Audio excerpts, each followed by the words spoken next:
updates. Good morning, Tobago. Wake up with Kandace and Denise. Let's go. Welcome back to Good Morning Tobago on Tobago Updates. Viewers, we are now being joined by Miss Kezel Jackson, who is going to speak to us about a very good initiative that she has here for not just the people of Trinidad, but also the people of Tobago. So good morning and welcome to you, Miss Jackson. How are you? Good morning, Candace, and to all your viewers at this time. Candace, I'm still a little bit hoarse, but yes. All right, and then we see you've been traveling the world recently, enjoying yourself a bit. Yeah, a mixture of both work and pleasure. Great.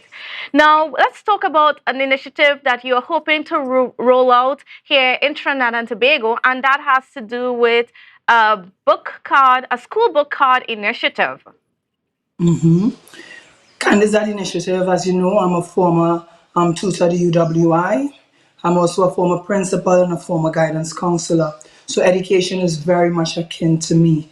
I understand the importance of having accessibility. So not all the time things are available, it is accessible.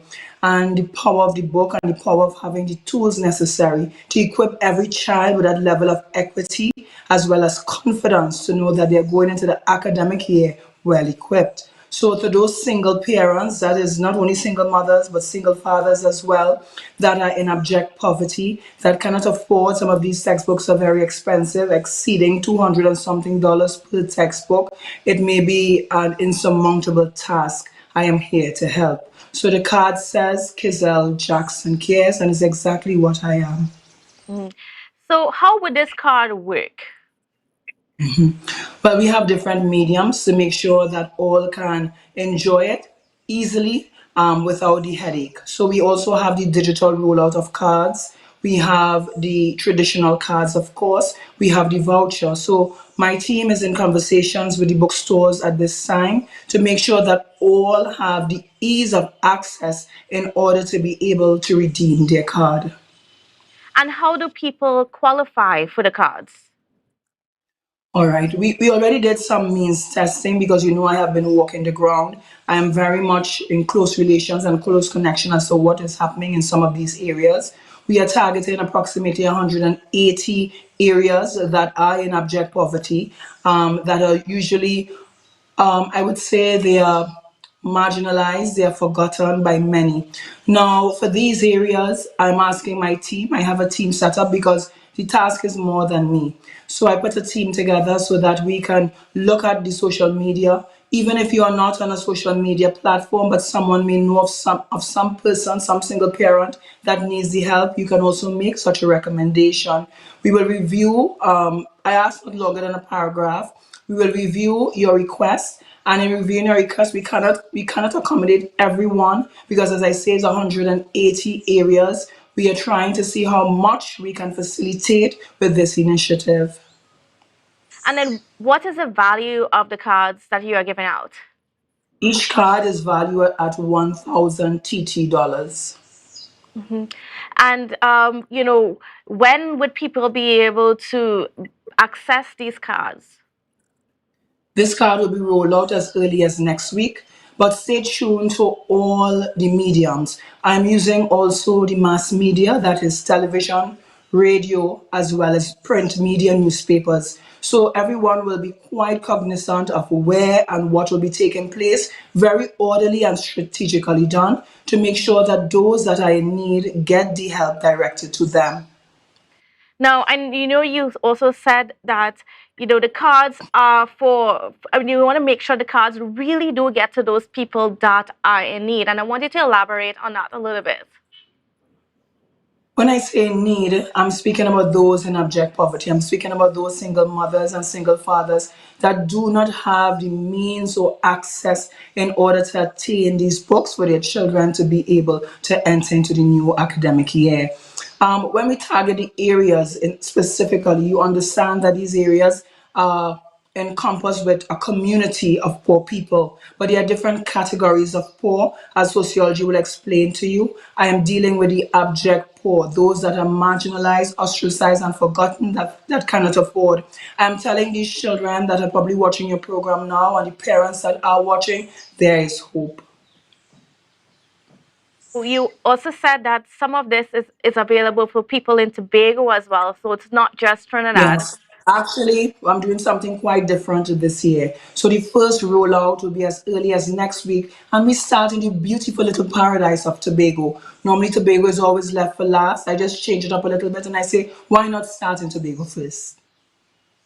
And are you partnering with anybody here in Tobago to make sure that the cards do really get to those people in abject poverty who need it the most? Well, I don't know if you're aware, but while in my absence, I had people on the ground in Tobago doing a feasibility study as well as a mean test study. I have the report that came back to me. I'm just in Trinidad less than 48 hours. I'm battling with a throat. I don't know what's happening with my throat. So I'm taking this week to rest and relax a bit. I will do some work via the internet, via emails, virtual meetings such as these, and just to regain my voice and regain my strength. Because as you know, when you travel, it takes a lot out of you. And even in my travel, my humanitarian initiative was well successful. My initiative is not just for Trinidad and Tobago, it has never been.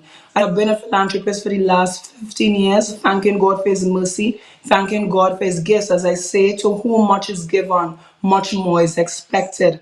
So I am out there making myself accessible as much as my resources would allow, to help those not only in Trinidad and Tobago, but the Caribbean and the wider international community at large. At present, I'm not partnering with anyone in Tobago or Trinidad, just the people who are in need. And as you spoke to the feasibility studies that were done or have been doing are continuing right now, can you give me an idea of what are some of the data that came out of those studies in regards to the abject poverty that exists within Trinidad and Tobago? It is sad because we had a recent statistics that was done by an international body that says that more than 20% of the population of Trinidad and Tobago lives in abject poverty. These are people that are below the poverty line. It is disheartening to know that this is taking place in Trinidad and Tobago after so many oil booms. That money is not being filtered down into the lower classes, and they are not asking for much. They are asking for better quality of life and living. They are asking for equity and fairness in terms of the opportunity to have available to them the basic necessities for survival. Education is not only a tool for the mind, but is also a tool for mobility, for one to be able to climb the social stratification hierarchy, to get an opportunity to move yourself out of the vicious cycle of poverty. And then what have you found as to some of the major reasons why we continue to have this much abject poverty within Trinidad and Tobago? There are many reasons. We can't look at it in isolation, but very holistic. What I will say is that we say we have education for all. That is true. But if a parent cannot afford for that child to reach to that school, then the availability and the accessibility, it is not the same. If a parent cannot afford to purchase the textbooks, then a child may sit in a class with students who have the means, who have the access to these textbooks, and then the child maybe given homework, maybe given revision, and yet still cannot do the work. So it's not to say the child does not have the ability, but the provisions, the tools in order to equip him or her to be a success is lacking. And, I mean, what have you found in terms of the initiatives that are present within the system, the government, and so on?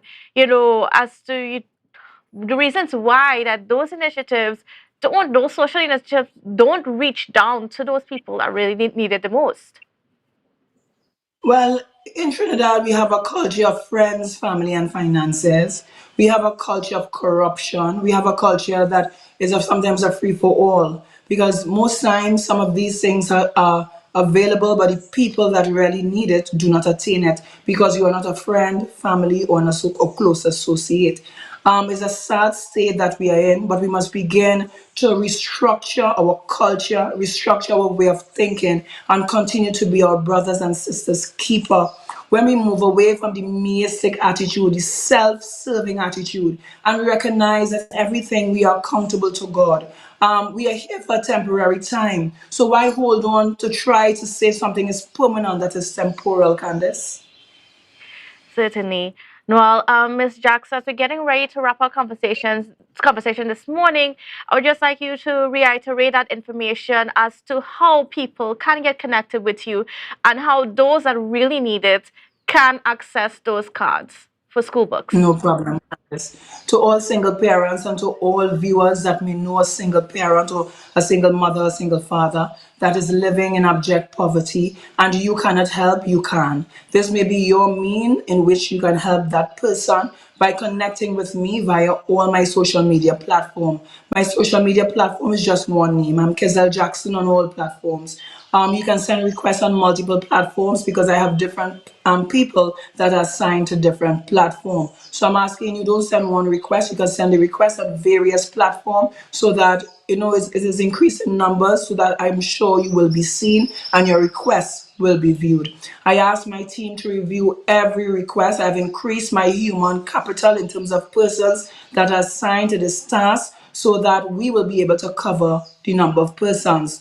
We start from next week and we go up until the 16th of August 2023.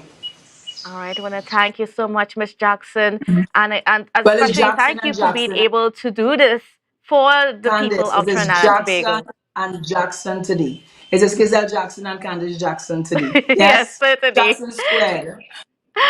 Thank you so And much. Candice, your station as well. You all can also send requests on behalf of persons that you may know, persons that may have viewed this program and wish to probably get some more information, or names of persons that you all know that may be in need of help. I would publish the days in which I would be in Tobago. That's next week. I would publish the days and the locations and the different sites where I will be. I'll also be on the ground in Tobago, but that will be published, as again I say, via radio, via television, and via newspaper. So nobody will be left without the information as to where we would be. Yeah, so send your requests as well, Candice. If you know individuals in your personal capacity that are in need of help, I am here to help you. This program is humanitarian. There is no political alignment or assignment to it. I'm saying, regardless of who you are, regardless of your political affiliation, if you are in need, I am indeed here to serve you. And I thank you. Love covers everything. Certainly, certainly. And thank you for joining us and for sharing that information and for reaching out. All right. No problem. Okay, viewers. Well, that's it for this segment, but we got a lot more coming up for you on the program, so you don't want to go anywhere. To a brand new dawn, and